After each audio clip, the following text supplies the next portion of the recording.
إن الحمد لله نحمده ونستعينه ونستغفره ونعوذ بالله من شرور أنفسنا ومن سيئات أعمالنا من يهده الله فلا مضل له ومن يضلل فلا هادي له وأشهد أن لا إله إلا الله وحده لا شريك له وأشهد أن محمدًا عبده ورسوله صلى الله تعالى عليه وآله وسلم أعوذ بالله من الشيطان الرجيم بسم الله الرحمن الرحيم يا أيها الذين آمنوا اتقوا الله حق تقاته ولا تموتن إلا وأنتم مسلمون يا أيها الناس اتقوا ربكم الذي خلقكم من نفس واحدة وخلق منها زوجها وبث منهما رجالا كثيرا ونساء واتقوا الله الذي تساءلون به والأرحام إن الله كان عليكم رقيبا يا أيها الذين آمنوا اتقوا الله وقولوا قولا سديدا يصلح لكم أعمالكم ويغفر لكم ذنوبكم ومن يطع الله ورسوله فقد فاز فوزا عظيما أما بعد فإن خير الحديث كتاب الله وخير الهدي هدي محمد صلى الله تعالى عليه وآله وسلم وشر الأمور محدثاتها وكل محدثة بدعة وكل بدعة ضلالة وكل ضلالة في النار أعوذ بالله من الشيطان الرجيم بسم الله الرحمن الرحيم يوم نقول لجهنم هل امتلأت وتقول هل من مزيد وأزلفت الجنة للمتقين غير بعيد هذا ما توعدون لكل أواب حفيظ من خشي الرحمن بالغيب وجاء بقلب منيب ادخلوها بسلام ذلك يوم الخلود لهم ما يشاءون فيها ولدينا مزيد وقال الله سبحانه وتعالى في موضع آخر يا أيها الذين آمنوا اتقوا الله ولتنظر نفس ما قدمت لغد واتقوا الله إن الله خبير بما تعملون ولا تكونوا كالذين نسوا الله فأنساهم أنفسهم أولئك هم الفاسقون لا يستوي أصحاب النار وأصحاب الجنة أصحاب الجنة هم الفائزون وقال النبي صلى الله تعالى عليه وسلم عندما سأله أحد من الصحابة رضي الله تعالى عنهم متى الساعة فقال صلی اللہ علیہ وسلم ما عادت لها معزز اور موقر دینی اور ملی بھائیوں، بزرگوں، نوجوان دوستوں اور نہایت ہی عزت و احترام کے لائق میری ماں اور بہنوں، اللہ رب العزت کے لیے ہر قسم کی حمد و ثنا، تعریف و توصیف، کبریائی اور بزرگی ہے، جس نے ہمیں اور آپ کو پیدا کیا اور جس نے اپنے کلام مجید میں فرمایا ہے الذی خلق الموت والحیات لِيَبْلُوَكُمْ أَيُّكُمْ أَحْسَنُ عَمَلًا۔ اللہ کے حبیب محمد رسول اللہ صلی اللہ علیہ وسلم پر بے شمار صبح و شام رات و دن درود و سلام نازل ہوں کہ آپ نے ہم کو جہنم کی آگ سے بچانے کے لیے بے انتہا کوشش کی، اور آپ نے فرمایا کہ میری مثال ایسے ہی ہے کہ میں تمہاری کمر کو پکڑ کر کے کھینچ رہا ہوں کہ جہنم کی آگ میں نہ کودو، لیکن تم ہو کہ زبردستی جہنم کی آگ میں کودتے ہو۔ اور اللہ کے نبی محمد رسول اللہ صلی اللہ علیہ وسلم نے اپنی مثال اور آپ کی جو ذمہ داری تھی اس کی مثال اس صحرا اور میدان میں اندھیری رات میں آگ جلانے والے سے دی ہے کہ ایک آدمی نے صحرا میں میدان میں رات میں آگ جلائی، ضرورت تھی اس کو، گرمی حاصل کرنی تھی، اجالا حاصل کرنا تھا، تو وہ آدمی آگ جلاتے ہی صحرا اور میدان کے سارے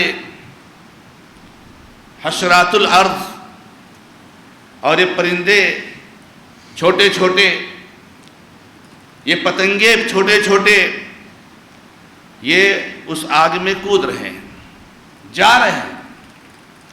یہ آدمی جلدی جلدی ان کو بچانے کی کوشش کرتا ہے کہ آگ ہے جل جاؤ گے، لیکن یہ پتنگے اس کو پتہ نہیں کیا سمجھ رہے ہیں اور سب اسی کے اندر جا رہے ہیں اور جاتے ہی بھسم ہو جا رہے ہیں۔ اللہ کے نبی علیہ الصلوۃ والسلام نے فرمایا ایسے ہی میں تم کو جہنم کی آگ سے بچانے کی کوشش کر رہا ہوں، روک رہا ہوں، لیکن تم ہو کہ زبردستی جہنم کی آگ میں جانے کی کوشش کرتے ہو۔ میرے بھائیوں، موت ایک اٹل حقیقت ہے، اور کسی بھی انسان کو موت سے انکار کی کوئی گنجائش نہیں، کافر ہو یا مسلم ہو، صالح ہو یا طالح ہو، شیطان صفت ہو یا فرشتہ صفت انسان ہو، ہر ایک موت کو مانتا ہے اور موت پر یقین رکھتا ہے، اور شاید کہ موت ان چیزوں میں سے ہے کہ جس کا انکار کوئی نہیں کرتا ہے۔ اللہ کا بھی انکار کرنے والے،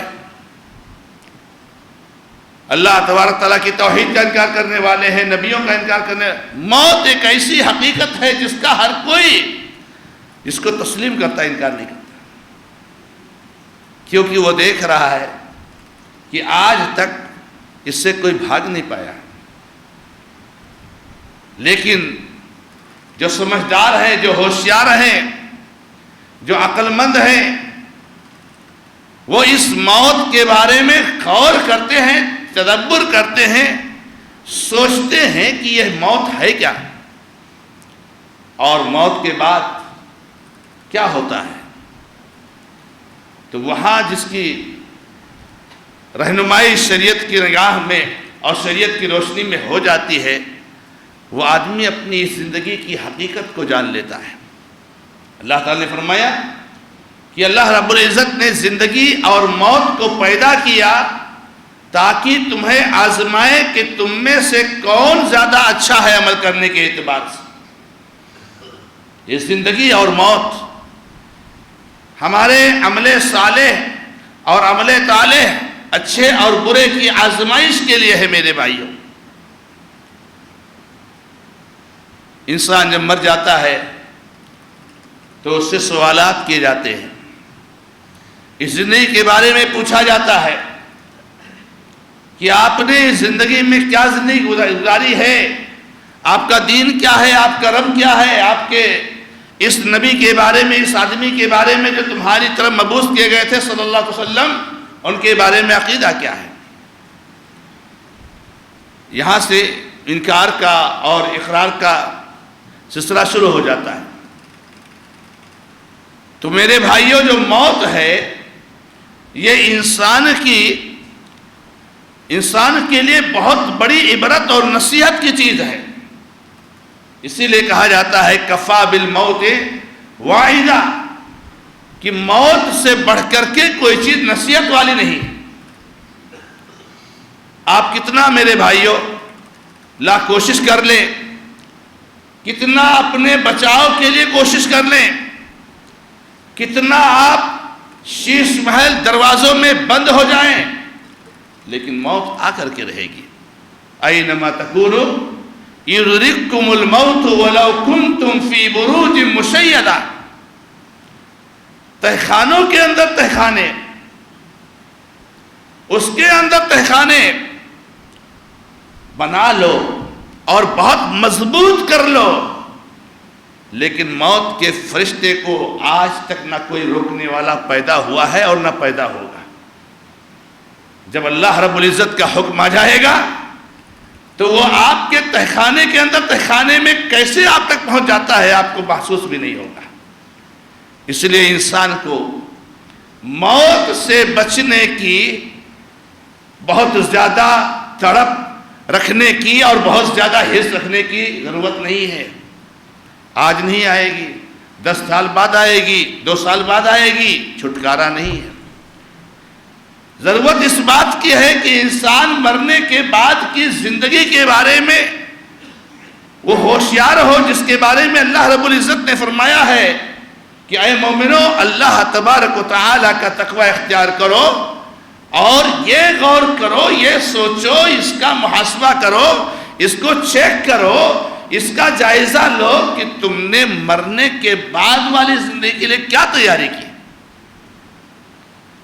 ان لوگوں کی طرح سے نہ ہو جاؤ میرے بھائیوں جو اللہ تبارک و تعالی کو بھول گئے ہیں۔ تو انہوں نے اللہ کو نہیں بھولا ہے، انہوں نے اپنے آپ کو بھلایا ہے۔ جو اللہ کو بھولتا ہے وہ اللہ کو نہیں بھولتا ہے۔ اللہ تھوڑی بھولنے والی چیز ہے، اللہ تعالیٰ کبھی نہیں بھولتا ہے۔ اللہ کو بھلا کر انہوں نے اپنے آپ کو بھلا دیا ہے۔ اس کا وبال، اس کا نقصان، اس کا خسارہ ان کے اوپر ہو گئے۔ تو اللہ رب العزت نے فرمایا کہ یہی لوگ فاسق لوگ ہیں، اور دیکھو جنت والے اور جہنم والے یہ کبھی برابر نہیں ہو سکتے۔ جنت والے ہی کامیاب ہونے والے لوگ ہیں۔ یا ایھا الذین آمنوا، اللہ تعالیٰ نے کتنی آیتوں میں بیان فرمایا اور کتنا حکم دیا ہمیں۔ یا ایھا الناس اتقوا ربکم ان زلزلۃ الساعۃ شیء عظیم، اے لوگوں اپنے رب کا تقوی اختیار کرو، یہ قیامت کا جھٹکا یہ بہت بھاری جھٹکا ہے، بہت بڑی چیز ہے۔ تو انسان میرے بھائیوں موت سے بچ نہیں سکتا، اور اپنی نگاہوں کے سامنے ہم اور آپ دیکھتے ہیں، لیکن شیطان ملعون اور مردود ہے کہ جو ہمارے ذہن میں مختلف قسم کے وسوسے ڈال کر کے اور موت کے بعد والی زندگی سے ہم کو غافل کرنے کی کوشش کرتا ہے۔ ابھی ہمارے گاؤں میں جو بڑا حادثہ پیش آیا، اور اس حادثے کو سننے کے بعد جو بھی شخص سنتا ہے تو وہ سکتے میں پڑ جاتا ہے کہ بھائی اور بہن کا ایکسیڈنٹ میں، حادثے میں انتقال ہو گیا وہیں پر جگہ پر۔ یہ کتنا بڑا حادثہ ہے اور کتنا بڑا تکلیف دہ واقعہ ہے میرے بھائیوں، اور یہ ہمارے لیے عبرت اور نصیحت کی چیز ہے۔ لیکن اللہ رب العزت کا بڑا کرم اور احسان ہے کہ بڑی سعادت کی موت ہے کہ اللہ رب العزت کے گھر کی زیارت کر کے، اپنے گناہوں سے توبہ استغفار کر کے، اللہ رب العزت نے جو حجر اسود نازل فرمایا ہے، اس حجر اسود کا بوسہ لے کر کے، اس کو چھو کر کے اور خانہ کعبہ کا طواف کر کے آدمی واپس آ رہا ہو تو انتقال ہو جائے، تو اس سے بڑی سعادت کی بات کیا ہو سکتی؟ یہ موت ایسی موت ہے کہ جس پر رشک آنا چاہیے۔ اللہ تعالیٰ ہم سب کو بھی ایسی موت نصیب فرما کہ گناہوں سے پاک صاف ہو کر تیرے گھر کی زیارت کر کے۔ کتنے ایسے لوگ ہیں جو غلط کاموں کے لیے سفر کرتے ہیں اور مر جاتے ہیں، کتنے ایسے لوگ ہیں جو غلط حالتوں میں سفر کرتے ہیں اور مر جاتے ہیں، لیکن سعادت تو یہ ہے میرے بھائیوں کہ اللہ رب العزت کے گھر کا زیارت کر کے، گھر کی زیارت کر کے، عمرہ کر کے، مسجد نبوی کی زیارت کر کے، اللہ سے توبہ استغفار کر کے، اور ایسی جگہ پر جا کر کے کہ جہاں پر اللہ تبارک و تعالیٰ کی رحمت پورے محیط ہے، پورے مقاق اور پورے ٹکڑے کو، اللہ تعالیٰ نے ایسی موت دی۔ سعادت کی بات ہے۔ اللہ رب العزت مرنے والوں کو قبر میں اللہ تعالیٰ اپنی رحمت کا نزول فرمائے، کروٹ نصیب فرمائے، اور ہمارے جو احباب اس حادثے میں زخمی ہو گئے ہیں اللہ تعالیٰ انہیں شفائے کاملہ اور عاجلہ عطا فرمائے، اور ان کے گھر والوں کو، لواحقین کو، متعلقین کو، رشتہ دار کو اللہ تعالیٰ صبر جمیل عطا فرمائے۔ میرے بھائیوں، ہمیں اور آپ کو نصیحت حاصل کرنا چاہیے۔ اللہ کے نبی علیہ السلام کے پاس ایک صحابی آئے، اور صحابی نے سوال کیا کہ اللہ کے نبی علیہ السلام قیامت کب آئے گی؟ قیامت کب آئے گی؟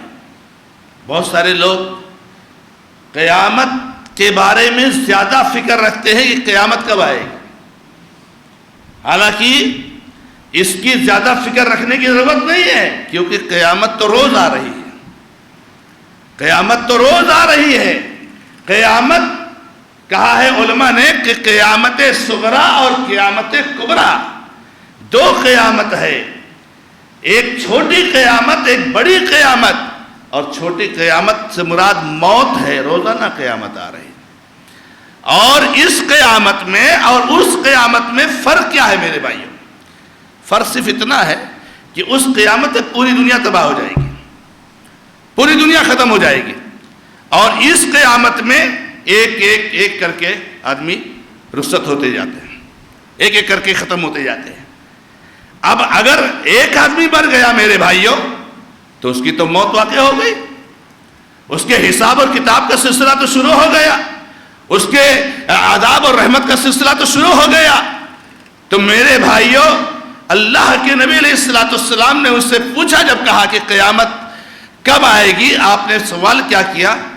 کیونکہ اس کا جواب نہیں دیا جا سکتا ہے، اور آپ صلی اللہ علیہ وسلم نے اشارہ کیا اس بات کی طرف کہ یہ سوال کو اہم سوال نہیں ہے، سوال اصل یہ ہے کہ ما عادت لہا، یہ بتا میرے صحابی جو قیامت کے بارے میں پوچھ رہا ہے کہ تو نے قیامت کے لیے تیاری کیا کی ہے۔ اصل مسئلہ تو یہ ہے میرے بھائیوں۔ آج میرے بھائیوں حالات کرونا ہم روتے ہیں میرے بھائیوں، ایک تو آخرت کی زندگی کی کامیابی اور حالات کی تبدیلی ہمارے اعمال پر منحصر ہے۔ اللہ رب العزت کی مدد اس وقت آئے گی جب میرے بھائیوں ہمارے اعمال اچھے ہوں گے۔ آج حالات جس طرح کے ہیں کہ انسان کے رونگٹے کھڑے ہو جاتے ہیں، معصوم بچوں کا اس بے دردی کے ساتھ سفاکانہ قتل کرنا، اور ہزاروں بچے اب تک مارے گئے، اور جو ہاسپٹل کا جو واقعہ پیش آیا غزہ ہاسپٹل کا کہ ہزاروں بچے جو ہے معصوم بچے، نونہال بچے، اور یہ جو ہے کیا نام ہے شیرخوار بچے، یہ مارے گئے، کیا ہماری آنکھیں کھولنے کے لیے نہیں کافی ہے؟ اپنے مسلمان بھائیوں کی تکلیف پر آپ کو کچھ درد نہیں محسوس ہوتا ہے؟ ارے میرے بھائی جو نماز نہیں پڑھ رہے ہو، آپ کے نماز نہ پڑھنے کی وجہ سے ان کے اوپر مصیبتیں آئی۔ میرے بھائی جو آپ جھوٹ بول رہے ہو، آپ کے جھوٹ بولنے کی وجہ سے ان کے اوپر مصیبتیں آئی ہیں۔ میرے بھائی آپ جو پڑوسی پر ظلم کر رہے ہو، ایک دوسرے کا حق مار رہے ہو، آپ کے اس حق مارنے کی وجہ سے ان کے اوپر مصیبتیں آ رہی ہیں۔ اگر آپ کے آنسو اچھے اصلی ہیں، آپ کے آنسو حقیقی ہیں، تو اپنے عمل کی اصلاح کر لیجئے، انشاءاللہ آپ کے عمل کے اصلاح کی بدولت اللہ تعالیٰ ان پر اور سارے مسلمانوں پر رحمت نزول فرمائے گا۔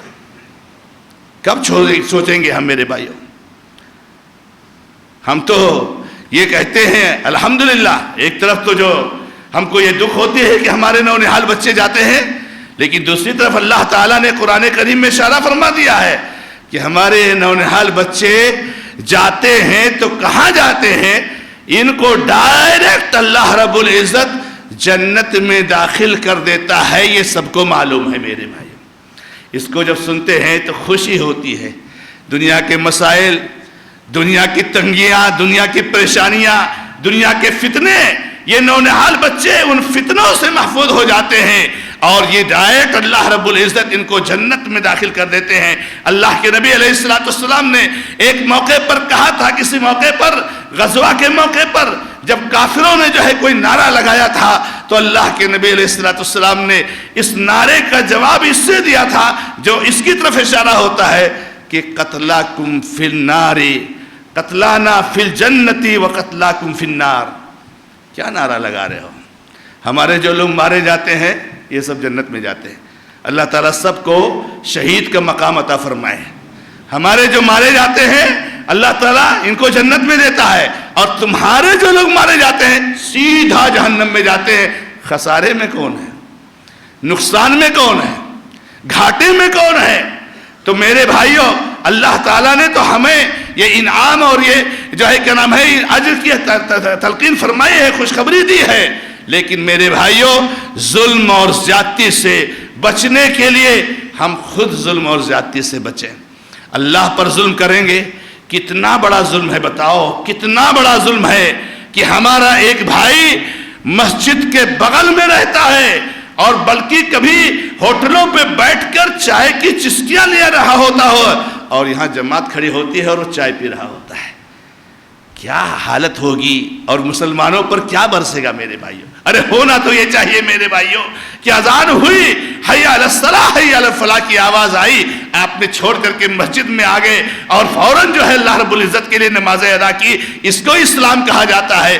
جب آپ کو بتایا گیا کہ کسی پر ظلم کرنا یہ حرام اور ناجائز ہے اسلام میں، چاہے وہ پڑوسی ہو، چاہے وہ رشتہ دار ہو، آج بھی اس روئے زمین پر، آج بھی ہمارے معاشرے اور سماج میں ایسے لوگ ہیں جو اپنے رشتہ داروں پر ظلم کرتے ہیں، پڑوسیوں پر ظلم کرتے ہیں، اور ظلم کی حد یہاں تک پہنچ گئی ہے کہ آج اپنی ماں پر ظلم اور اپنے باپ پر ظلم اور والدین پر بھی ظلم ہونے لگا ہے، جس کو جو ہے کیا نام ہے نبی صلی اللہ علیہ وسلم کے زمانے میں کوئی تصور نہیں کر سکتا تھا، کوئی سوچ نہیں سکتا تھا۔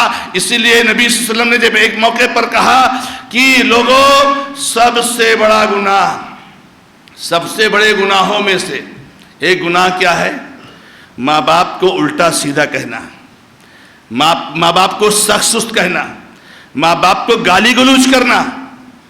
تو صحابہ کرام نے کہا حال یسب الرجل والدی، ارے نبی صلی اللہ علیہ وسلم کیا بات کر رہے ہیں؟ کہہ رہے ہیں سب سے بڑے گناہوں میں سے ہے کہ آدمی اپنے ماں باپ کو برا بھلا کہے، اپنے ماں باپ کو گالی گلوچ کرے۔ تو نبی علیہ السلام یہ کیسے ہو سکتا ہے؟ کوئی انسان ایسا ہوگا، اتنا منحوس قسم کا انسان ہوگا، اتنا بدنصیب انسان ہوگا کہ اپنی ماں کو گالی دے گا، اپنے باپ کو برا بھلا کہے گا؟ تو نبی علیہ السلام نے اس وقت بتایا تھا کہ ہاں ایسا تو نہیں ہو سکتا ہے کہ کوئی انسان اپنے ماں باپ کو گالی دے گا، ماں باپ کو برا بھلا کہے گا، لیکن اصل مراد میری یہ ہے کہ کسی کے ماں باپ کو گالی دے گا تو وہ اس کے ماں باپ کو گالی دے گا، یعنی ہم کسی کے ماں باپ کو گالی دیں گے تو وہ ہمارے ماں باپ کو گالی دے گا، یہ سب سے بڑے گناہوں میں سے۔ اور جب اپنے ماں باپ کو گالی دیں، اپنے ماں باپ کو برا بھلا، آج ایک ہے، آج دو ہے، آج 10 واقعہ ہے، ارے گھر گھر کا مسئلہ ہے میرے بھائیوں، الا ماشاء اللہ، اللہ تعالیٰ جس کو بچا لے تو وہی میرے بھائیوں۔ تو میرے بھائیوں جب معاشرے اور سماج کا یہ حال ہوگا تو میرے بھائیوں ہمیں اور آپ کو سوچنا چاہیے کہ ہماری حالت کیا ہوگی۔ اس لیے اللہ کے بندو، اللہ کے حضور توبہ کرو، موت کو یاد کرو، اور ہمیشہ آپ موت کو سامنے رکھو۔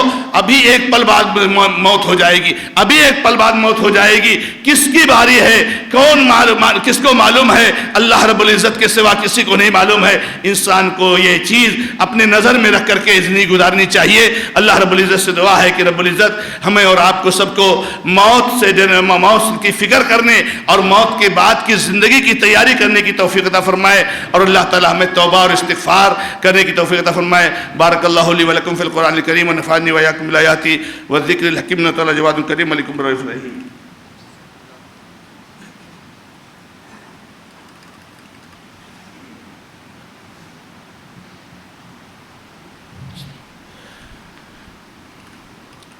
الحمد لله رب العالمين وأشهد أن لا إله إلا الله وحده لا شريك له وأشهد أن محمدًا عبده ورسوله صلى الله تعالى عليه وآله وسلم.